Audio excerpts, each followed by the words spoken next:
Adobe Illustrator 2025 මොනවද update වෙලා තියෙන්නේ? අපි සාමාන්‍යයෙන් අපිට ටෙක්ස්ට් එකක් පුළුවන් පාත් එකක් දිගේ මේ විදිහට ටයිප් කරන්න. ටෙක්ස්ට් on path කියන එක සිලෙක්ට් කරලා අදාළ පාත් එක සිලෙක්ට් කරාට පස්සේ ඒ පාත් එකේ අපිට පුළුවන් ඕනම දෙයක් ටයිප් කරන්න. මේ සයිස් එක වැඩි කරගමු. මේ වගේ දෙයක් ටයිප් කරමු.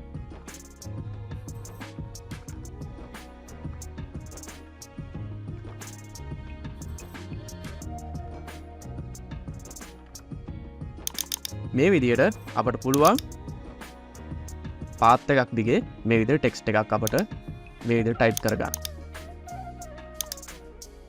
හැබැයි ඔයාට අවශ්‍ය වුණොත් මොනවා හරි shapes අපට මොනවා හරි images මේ වගේ දෙයක් අපට පාත් එකක් දිගේ අපට arrange කරගන්න ඕන.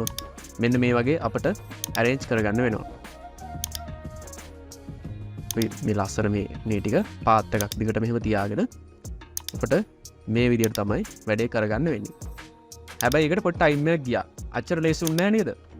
හැබැයි මේකට අපට ටූල් එකක් දීලා තියෙනවා Illustrator එකේ object on path. දැන් text කලින් තිබුණේ මොනවද?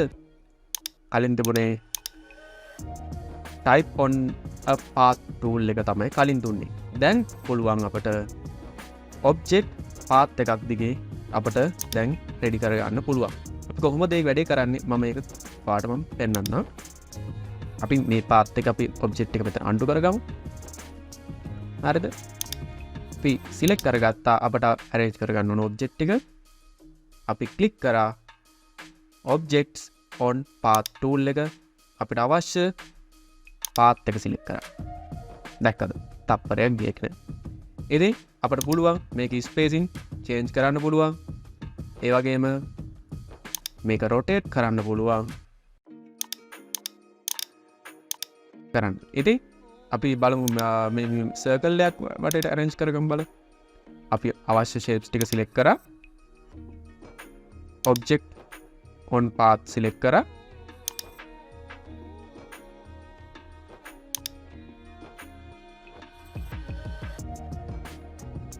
දැක්කද?